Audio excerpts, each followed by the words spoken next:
ਜਿਹੜੀ ਅਗਲੀ ਖਬਰ ਆ ਉਹ ਇਸ ਤੋਂ ਵੀ ਸਿਰੇ ਹੀ ਲਾਇਆ ਪਿਆ, ਜਿਵੇਂ ਤੁਸੀਂ ਕਿਹਾ ਸੀਗਾ ਵੀ ਸਿਰੇ ਹੀ ਕੀਤਾ ਪਿਆ। ਆਮ ਹੀ ਪੰਜਾਬੀ ਦਾ ਸ਼ਬਦ ਹੈ ਇੱਕ। ਪਿੰਡ ਇੱਕ ਹੜ ਗਿਆ 1988 ਦੀ ਗੱਲ ਆ ਸਤਲੁਜ ਦਰਿਆ ਦੇ ਵਿੱਚ। ਤੇ ਕੀ ਇਹ ਗੱਲ ਸੱਚ ਹੈ ਕਿ ਉਸ ਪਿੰਡ ਨੂੰ ਗ੍ਰਾਂਟਾਂ ਵੀ ਜਾਂਦੀਆਂ ਰਹੀਆਂ ਤੇ ਉਸ ਪਿੰਡ ਨੂੰ ਪੰਚਾਇਤਾਂ ਵੀ ਉਹਦੀਆਂ ਬਣਦੀਆਂ ਰਹੀਆਂ, ਸਾਰਾ ਕੁਝ ਜਿਵੇਂ ਦੂਜੇ ਪਿੰਡਾਂ 'ਚ ਸ਼ਮਸ਼ਾਨ ਘਾਟ, ਸੜਕਾਂ, ਜੋ ਵੀ ਬਣਦਾ ਉਹ ਸਾਰਾ ਕੁਝ ਉਸ ਪਿੰਡ ਨੂੰ ਮਿਲਦਾ ਰਿਹਾ? ਕਿੱਥੋਂ ਦਾ ਪਿੰਡ ਆ ਤੇ ਕਦੋਂ ਕਰੁੜਿਆ ਸੀ ਤੇ ਕਦੋਂ ਪਤਾ ਲੱਗਿਆ? ਪ੍ਰਵੀਨ ਜੀ, ਇਹ ਪਿੰਡ ਪੰਜਾਬ ਦਾ ਜੀ। ਪੰਜਾਬ ਦਾ ਇਹ ਪਿੰਡ ਫਿਰੋਜ਼ਪੁਰ ਦੇ ਜ਼ਿਲ੍ਹੇ 'ਚ ਪੈਂਦਾ ਜੀ।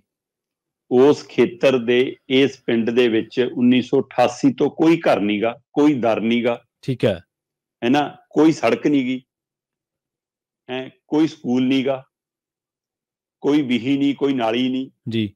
ਉਹਦੇ ਬਾਵਜੂਦ 25 ਸਾਲ ਪੰਚਾਇਤ ਬਣੀ ਜੀ, 30 ਸਾਲ ਚੱਲੀ, ਮਤਲਬ 5 ਸਾਲ ਅਗਲੇ ਵੀ ਚੱਲ ਗਈ ਨਾ। ਠੀਕ ਹੈ। ਤੇ 1988 ਤੋਂ ਲੈ ਕੇ ਲਗਭਗ 2018 ਤੱਕ ਕਾਗਜ਼ਾਂ 'ਚ ਪੰਚਾਇਤ ਚੁਣੀ ਜਾਂਦੀ ਰਹੀ। ਪਿੰਡ ਨੂੰ ਗ੍ਰਾਂਟ ਆਉਂਦੀ ਰਹੀ। ਉਹ ਗ੍ਰਾਂਟ ਚੋਂ ਸ਼ਮਸ਼ਾਨ ਘਾਟ ਬਣਦੇ ਰਹੇ, ਉਹ ਗ੍ਰਾਂਟ ਚੋਂ ਸੜਕਾਂ ਨਾਲੀਆਂ ਬਣਦੀਆਂ ਰਹੀਆਂ। ਜੀ ਜੀ। ਠੀਕ ਹੈ ਨਾ। ਇਹ ਇੱਕ ਹੁਣ ਵੱਡਾ ਘਪਲਾ ਵੀ ਸਾਹਮਣੇ ਆਉਂਦਾ ਤੇ ਇਹਦਾ ਇੱਕ ਹੋਰ ਤੱਥ ਵੀ ਸਾਹਮਣੇ ਆਉਂਦਾ ਜੀ। ਪਹਿਲਾਂ ਤਾਂ ਮਾਮਲਾ ਸਮਝੋ ਪ੍ਰਵੀਨ। ਮਾਮਲਾ ਹੈਗਾ ਫਿਰੋਜ਼ਪੁਰ ਤੋਂ 70 ਕਿਲੋਮੀਟਰ ਦੀ ਦੂਰੀ ਤੇ ਇੱਕ ਪਿੰਡ ਪੈਂਦਾ ਹੈ ਚੱਕ ਮਨੂਮਾਛੀ। ਠੀਕ ਹੈ ਜੀ। ਚੱਕ ਮਨੂਮਾਛੀ ਪਿੰਡ ਦੇ ਵਿੱਚ 1988 ਦੇ ਵਿੱਚ ਜਦੋਂ ਹੜ੍ਹ ਆਏ ਤਾਂ ਉਸ 88 ਦੇ ਵਿੱਚ ਇਸ ਪਿੰਡ ਦੇ ਵਿੱਚ ਪਾਣੀ ਇਸ ਕਦਰ ਆਇਆ ਕਿ ਪਿੰਡ ਦਾ ਸਾਰਾ ਪਿੰਡ ਹੜ ਗਿਆ। ਇੱਕ ਤਰ੍ਹਾਂ ਦਾ 40 ਦੇ ਕਰੀਬ ਪਰਿਵਾਰ ਸੀ, ਮਤਲਬ 40 ਦੇ ਕਰੀਬ ਤੁਸੀਂ ਘਰ ਕਹਿ ਸਕਦੇ ਹੋ, ਪਰਿਵਾਰ ਕਹਿ ਸਕਦੇ ਹੋ, ਤੇ 250 ਦੇ ਕਰੀਬ ਇਸ ਪਿੰਡ ਦੀ ਬੱਸੋਂ ਸੀ 1988 ਦੇ ਵਿੱਚ ਜੀ। ਤੇ ਉਹ 40 ਦੇ 40 ਪਰਿਵਾਰ ਜਦੋਂ ਉੱਜੜ ਗਏ ਤਾਂ ਉਹ ਆਲੇ ਦੁਆਲੇ ਦੇ ਨੇੜਲੇ ਪਿੰਡਾਂ 'ਚ ਰਹਿਣ ਚਲੇ ਗਏ। ਤੇ ਨੇੜਲੇ ਪਿੰਡਾਂ ਜਦੋਂ ਰਹਿਣ ਚਲੇ ਗਏ ਤਦ ਜਦੋਂ ਚੋਣਾਂ ਹੁੰਦੀਆਂ ਸੀ ਤਦ ਕਾਗਜ਼ਾਂ 'ਚ ਇਸ ਪਿੰਡ 'ਚ ਬੂਥ ਲੱਗਦਾ ਸੀ। ਕਾਗਜ਼ਾਂ ਦੇ ਵਿੱਚ ਨਾਮਜ਼ਦਗੀਆਂ ਭਰ ਹੁੰਦੀਆਂ ਸੀ ਔਰ ਕਾਗਜ਼ਾਂ 'ਚੋਂ ਹੀ ਪਿੰਡ ਦਾ ਸਰਪੰਚ, ਪੰਚ ਚੁਣ ਲਿਆ ਜਾਂਦਾ ਸੀ। ਜਿਹੜੇ ਜਿਹੜੇ ਬੰਦੇ ਇਸ ਪਿੰਡ ਦੇ ਆਲੇ ਦੁਆਲੇ ਦੇ ਪਿੰਡਾਂ 'ਚ ਬਸੇ ਪਰ ਵੋਟ ਇਸੇ ਪਿੰਡ ਦੇ ਨਾਂ ਤੇ ਰਹੀ, ਹਾਂਜੀ, ਉਹ ਬੰਦੇ ਕਾਗਜ਼ ਭਰ ਲੈਂਦੇ ਸੀ ਜੀ। ਅੱਛਾ। ਤੇ ਉਹਨਾਂ ਤੋਂ ਕਾਗਜ਼ ਭਰਾ ਕੇ ਉਹਨਾਂ ਨੂੰ ਸਰਪੰਚ, ਪੰਚ ਬਣਾ ਦਿੱਤਾ ਜਾਂਦਾ ਸੀ ਜੀ। ਤੇ ਉਹਦੇ ਨਾਂ ਤੇ ਫਿਰ ਗ੍ਰਾਂਟ ਜਾਰੀ ਹੁੰਦੀ ਸੀ। ਤੇ ਉਹ ਗ੍ਰਾਂਟ ਹੁਣ ਜਾਂਚ ਦਾ ਵਿਸ਼ਾ ਇਹ ਹੈ ਕਿ ਉਹ ਕੀ ਗ੍ਰਾਂਟ ਅਧਿਕਾਰੀ ਉਹ ਖਾ ਗਏ ਪੰਚਾਇਤ ਵਿਭਾਗ ਦੇ, ਕੀ ਐਮਐਲਏ ਛੱਕ ਗਿਆ, ਕੀ ਮੰਤਰੀ ਛੱਕ ਗਿਆ, ਜਾਂ ਸਰਪੰਚਾਂ ਪੰਚਾਂ ਨੂੰ ਵੀ ਕੋਈ ਦਾਣਾ ਪੈਂਦਾ ਸੀ ਉਹਦੇ ਵਿੱਚੋਂ ਕਿ ਨਹੀਂ ਪੈਂਦਾ ਸੀ। ਜਦੋਂ ਕਿ ਦਮ ਇਹ ਭਰਿਆ ਜਾ ਰਿਹਾ ਹੁਣ ਸਰਪੰਚਾਂ, ਕਿਉਂਕਿ ਬਚਾਅ ਹੁਣ ਉਹਨਾਂ ਪੰਚਾਇਤੀ ਮੈਂਬਰਾਂ ਰਾਹੀਂ ਕਰਨ ਦੀ ਕੋਸ਼ਿਸ਼ ਹੋ ਰਹੀ ਹੈ ਜਿਨ੍ਹਾਂ ਤੋਂ ਇਹ ਕਹਾਇਆ ਜਾ ਰਿਹਾ ਕਿ ਨਹੀਂ ਜੀ ਪੈਸਾ ਤਾਂ ਆਇਆ ਤੇ ਉਹ ਪੈਸਾ ਜੀ ਸਹੀ ਕੰਮਾਂ ਤੇ ਹੀ ਲੱਗਿਆ। ਕਹਿੰਦੇ ਜੀ ਅਸੀਂ ਜਿੱਥੇ ਜਿੱਥੇ ਰਹਿੰਦੇ ਸੀ ਅਸੀਂ ਉੱਥੇ ਉੱਥੇ ਸੜਕਾਂ ਬਣਾ ਲਈਆਂ। ਠੀਕ ਹੈ। ਅਸੀਂ ਉੱਥੇ ਉੱਥੇ ਸ਼ਮਸ਼ਾਨ ਘਾਟ ਬਣਵਾ ਲਏ। ਉਹ ਭਾਈ ਜਿਹੜੇ ਪਿੰਡ 'ਚ ਤੁਸੀਂ ਰਹਿ ਰਹੇ ਹੋ ਤਾਂ ਉਹ ਪਿੰਡ 'ਚ ਬਣ ਜਾਣਗੇ, ਉਹ ਤਾਂ ਉਹ ਪਿੰਡ ਨੂੰ ਵੀ ਗ੍ਰਾਂਟ ਆਈ ਹੋਣੀ। ਸੋ ਇਸ ਮਾਮਲੇ ਨੂੰ ਬੜੀ ਗੰਭੀਰਤਾ ਨਾਲ ਸਮਝਣ ਦੀ ਲੋੜ ਹੈ। ਲਓ ਪ੍ਰਵੀਨ ਜੀ, ਮੈਂ ਤੁਹਾਨੂੰ ਦੱਸਦਾ 1988 ਦੇ ਵਿੱਚ ਕਹਿੰਦੇ ਕਿ ਇਸ ਪਿੰਡ ਦੇ 40 ਪਰਿਵਾਰ 250 ਲੋਕ ਮਤਲਬ ਇਸ ਪਿੰਡ ਤੋਂ ਉੱਜੜ ਗਏ ਤੇ ਨਾਲ ਦੇ ਪਿੰਡ ਹੈ ਦਾਰੂਪੁਰ, ਟਿੱਬੀ, ਤਪੀਆਂ, ਰੰਗਾ, ਇਹਨਾਂ 'ਚ ਜਾ ਕੇ ਘਰ ਬਣਾ ਲਏ ਉਹਨਾਂ ਨੇ। ਠੀਕ ਹੈ। ਤੇ ਉਸ ਤੋਂ ਬਾਅਦ ਕਾਗਜ਼ਾਂ ਦੇ ਰਿਕਾਰਡ ਦੇ ਵਿੱਚ ਪਿੰਡ ਬੇਘਰ ਹੋ ਗਿਆ ਤੇ ਪਰ ਹਕੀਕਤ 'ਚ ਬੇਰੰਗ ਹੋ ਗਿਆ, ਪਰ ਕਾਗਜ਼ਾਂ ਦੇ ਵਿੱਚ ਰੰਗੇ ਰਿਹਾ, ਮਤਲਬ ਘਰ ਬਸੇ ਰਹੇ, ਪਿੰਡ ਬਸੇ ਰਹੇ ਜੀ। ਤੇ ਅੱਜ ਹਕੀਕਤ ਦੇ ਵਿੱਚ ਉਸ ਪਿੰਡ ਨੂੰ ਇੱਕ ਕੱਚਾ ਪਹਾ ਜਾਂਦਾ, ਰਾਹ ਜਾਂਦਾ, ਪਗਡੰਡੀ ਜਾਂਦੀ ਹੈਗੀ ਹੈ ਤੇ ਇੱਕ ਗੁਰੂ ਘਰ ਬਣਿਆ ਹੋਇਆ। ਸੋ ਉਹ ਸ਼ਾਇਦ ਬਾਅਦ ਚੋਂ ਬਣਿਆ, ਉਹ ਵੀ ਦਰਿਆ ਉਤਰਨ ਤੋਂ ਬਾਅਦ ਕਹਿੰਦੇ ਉਹ ਗੁਰੂ ਘਰ ਬਣਿਆ। ਉਹ ਤੋਂ ਇਲਾਵਾ 500 ਏਕੜ ਦਾ ਪਿੰਡ ਦਾ ਰਕਬਾ ਹੈ ਜਿਹਦੇ ਵਿੱਚੋਂ 300-350 ਏਕੜ ਹੈ ਜਿਹੜਾ ਉਹ ਦਰਿਆ 'ਚ ਹੈ ਅਜੇ ਵੀ। ਠੀਕ ਹੈ। ਤੇ ਬਾਕੀ ਜਿਹੜਾ ਰਕਬਾ ਹੈ ਉਹਦੇ ਵਿੱਚ ਫਸਲ ਬੀਜੀ ਜਾਂਦੀ ਹੈ, ਸਿਰਫ ਖੇਤ ਨੇ ਜੀ। 150 ਤੋਂ 200 ਏਕੜ ਜਿਹੜਾ ਥਾਂ ਬਚਦੀ ਹੈ ਉਹਦੇ ਵਿੱਚ ਇਸ ਸਮੇਂ ਵੀ ਕਹਿੰਦੇ ਕਣਕ ਜਾਂ ਸਰੋਂ ਜਾਂ ਏਦਾਂ ਉਹ ਚੀਜ਼ਾਂ ਲੱਗੀਆਂ ਹੋਈਆਂ। ਸੋ ਇਸ ਹਵਾਲੇ ਨਾਲ ਉਸ ਪਿੰਡ ਦੇ ਵਿੱਚ ਹੋਰ ਕੁਛ ਨਹੀਂ। ਹੁਣ ਸਵਾਲ ਖੜਾ ਹੈ ਕਿ ਇੱਥੇ ਹਰ ਵਾਰ ਪੰਚਾਇਤ ਜਦੋਂ ਬਣੀ ਤਾਂ ਗ੍ਰਾਂਟ ਬਕਾਇਦਾ ਜਾਰੀ ਹੋਈ ਪ੍ਰਵੀਨ ਜੀ। ਉਸ ਗ੍ਰਾਂਟ ਦੇ ਵਿੱਚੋਂ ਕਹਿੰਦੇ ਸੜਕਾਂ ਵੀ ਬਣੀਆਂ, ਗਲੀਆਂ ਨਾਲੀਆਂ ਵੀ ਬਣੀਆਂ, ਸ਼ਮਸ਼ਾਨ ਘਾਟ ਵੀ ਬਣੇ ਤੇ ਹੋਰ ਕੰਮਾਂ ਦੇ ਉੱਤੇ ਵੀ ਪੈਸਾ ਖਰਚ ਹੋਇਆ। ਇੱਥੋਂ ਤੱਕ ਕਿ ਨਰੇਗਾ ਦੇ ਉੱਤੇ ਵੀ ਪੈਸਾ ਖਰਚ ਹੋਇਆ, ਲੇਬਰ ਨੂੰ ਵੀ ਪੈਸਾ ਦਿੱਤਾ ਗਿਆ। ਇਹ ਸਾਰਾ ਰਿਕਾਰਡ ਖੜਾ ਹੈ। ਕਹਿੰਦੇ ਇੱਥੇ ਮਤਲਬ ਕਿ ਇਸ ਦੇ ਵਿੱਚ ਹੁਣ ਸਵਾਲ ਇਹ ਹੈ ਕਿ ਇਹ ਪੈਸਾ ਫਿਰ ਕਿਵੇਂ, ਫਿਰ ਜਾਂਚ ਲਈ ਸ਼ੁਰੂ ਹੋ ਗਈ ਕਾਰਵਾਈ। ਇਹ ਅੱਜ ਦੀ ਜਾਂਚ ਨਹੀਂ ਹੋਈ ਪ੍ਰਵੀਨ ਜੀ। 2013 ਦੇ ਵਿੱਚ ਜਾਂਚ ਸ਼ੁਰੂ ਹੁੰਦੀ ਹੈ, 2016 ਚ ਪੂਰੀ ਹੁੰਦੀ ਹੈ ਜੀ। ਤੇ 13 ਤੋਂ 16 ਦਾ ਸਮਾਂ ਜਿੰਨਾ ਕੁ ਮੈਨੂੰ ਸਮਝ ਆਉਂਦਾ ਕਿ ਬਾਦਲਾਂ ਦਾ ਰਾਜ ਸੀ ਸ਼ਾਇਦ ਪੰਜਾਬ 'ਚ। ਜੀ ਬਿਲਕੁਲ ਠੀਕ ਹੈ ਨਾ ਜੀ। ਤੇ ਬਾਦਲਾਂ ਦੇ ਰਾਜ ਚੋਂ ਹੀ ਨਿਕਲ ਕੇ ਕੈਪਟਨ ਦੇ ਰਾਜ ਤੱਕ ਵੀ ਆਉਂਦਾ। ਇੱਕ ਰਿਪੋਰਟ 18 'ਚ ਆ ਕੇ ਸਬਮਿਟ ਹੁੰਦੀ ਜੀ। ਵਿਜੀਲੈਂਸ ਵੱਲੋਂ ਇਸ ਦੀ 2013 'ਚ ਜਾਂਚ ਸ਼ੁਰੂ ਕੀਤੀ ਜਾਂਦੀ ਹੈ, 2016 'ਚ ਪੂਰੀ ਹੋ ਜਾਂਦੀ ਹੈ। ਵਿਜੀਲੈਂਸ ਦੇ ਇੰਸਪੈਕਟਰ ਸੀ ਸੁਭਾਸ਼ ਚੰਦਰ ਜੀ। ਉਹਨੇ ਜੀ ਰਿਪੋਰਟ ਤਿਆਰ ਕੀਤੀ। ਰਿਪੋਰਟ ਦੇ ਵਿੱਚ ਚੱਕ ਜਿਹੜਾ ਮਨੂਮਾਛੀ ਪਿੰਡ ਹੈ ਉਹਨੂੰ ਕਿਤੇ ਮਨੂਮਾਛੀ ਲਿਖਤਾ ਹੈ, ਕਿਤੇ ਮਨੂਮਾਛੀ ਦਾਖਲੀ ਟਿੱਬੀਆਂ ਲਿਖਤਾ ਜੀ।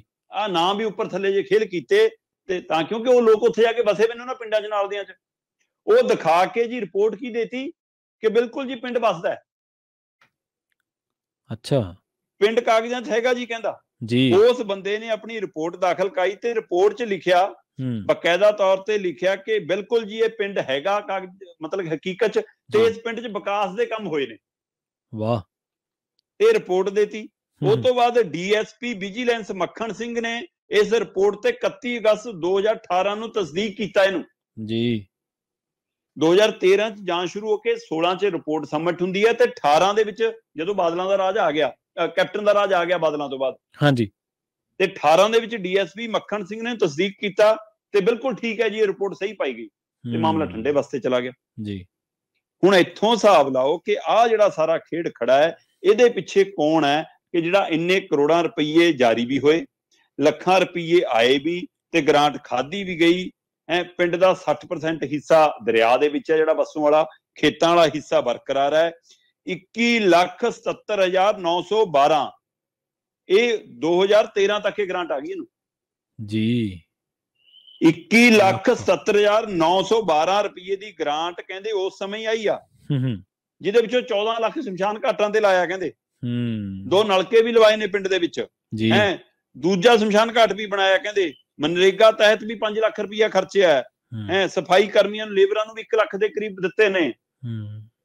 ਤੇ ਇੱਧਰ ਜਿਹੜਾ ਮਤਲਬ ਕਿ ਸ਼ਿਕਾਇਤ ਕਰਤਾ ਹੈ ਪਿੰਡ ਦੇ ਵਿੱਚੋਂ ਜਿਹੜੇ ਬੰਦੇ ਨੇ ਇਹ ਤੱਥ ਸਾਹਮਣੇ ਲਿਆਉਣ ਦੇ ਲਈ ਸਰਕਾਰਾਂ ਤੱਕ ਸਮੇਂ-ਸਮੇਂ ਪਹੁੰਚ ਕੀਤੀ, ਚਿੱਠੀਆਂ ਤੱਕ ਲਿਖੀਆਂ, ਉਹਦੇ ਵਾਲੇ ਨੂੰ ਆ ਰਿਹਾ ਕਹਿੰਦੇ ਜੀ ਪਿਛਲੇ ਸਾਲਾਂ ਦੇ ਵਿੱਚ ਵੀ, ਪਿਛਲੇ 5 ਸਾਲਾਂ ਦੇ ਵਿੱਚ ਵੀ ਕਹਿੰਦੇ 22 ਲੱਖ ਦੀ ਗ੍ਰਾਂਟ ਫੇਰ ਜਾਰੀ ਹੋਣੀ। ਠੀਕ ਹੈ।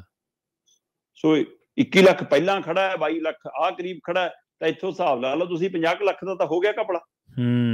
ਇਹ ਤੋਂ ਬਿਨਾਂ ਹੋਰ ਜਿਹੜੀਆਂ ਸਕੀਮਾਂ ਤਹਿਤ ਕੋਈ ਫੰਡ ਆਏ ਹੁਣ ਸਰਪੰਚਾਂ ਪੰਚਾਂ ਦੇ ਨਾਂ ਤੇ, ਤਾਂ ਹੀ ਸਵਾਲ ਖੜਾ ਹੈ ਕਿ ਹੁਣ ਪੰਚਾਇਤਾਂ ਨੂੰ ਕੀ ਮੋਹਰਾ ਬਣਾਇਆ ਜਾ ਰਿਹਾ?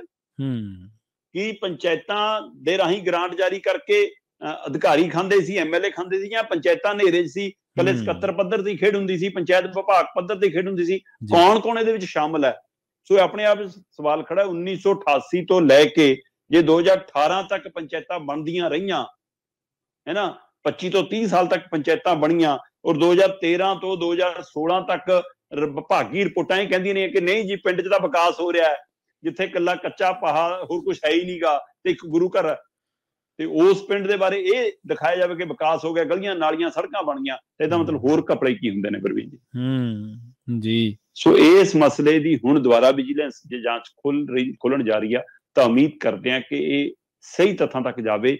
ਰਾਜਨੀਤੀ ਨੂੰ ਲਾਂਭੇ ਰੱਖ ਕੇ ਜਿਹੜਾ ਵੀ ਵਿਅਕਤੀ, ਚਾਹੇ ਉਹ ਅੱਜ ਆਪ 'ਚ ਸ਼ਾਮਲ ਹੋ ਗਿਆ ਹੋਵੇ, ਚਾਹੇ ਉਹ ਅਕਾਲੀਆਂ 'ਚ ਹੋਵੇ, ਚਾਹੇ ਕਾਂਗਰਸ 'ਚ ਹੋਵੇ, ਚਾਹੇ ਭਾਜਪਾ ਕਨੀ ਚੱਲ ਗਿਆ ਹੋਵੇ, ਚਾਹੇ ਉਹ ਐਮਐਲਏ ਸਾਬਕਾ ਹੋਵੇ, ਚਾਹੇ ਮੌਜੂਦਾ ਹੋਵੇ, ਸਾਰੇ ਰਿਕਾਰਡ ਚੱਕ ਲਓ। ਸਣੇ ਅਧਿਕਾਰੀ, ਕੋਈ ਵੀ ਕਪੜਾ, ਕੋਈ ਵੀ ਘਟਾਲਾ, ਚਾਹੇ ਵਜੀਫਾ ਹੈ, ਚਾਹੇ ਵਰਦੀ ਹੈ, ਚਾਹੇ ਪੰਚਾਇਤਾਂ ਦੇ ਕਪੜੇ ਨੇ, ਚਾਹੇ ਕੋਈ ਹੋਰ ਕਪੜੇ ਨੇ, ਕੋਈ ਵੀ ਅਧਿਕਾਰੀਆਂ ਤੋਂ ਬਿਨਾਂ ਨਹੀਂ ਹੁੰਦਾ ਜਨਾਬ।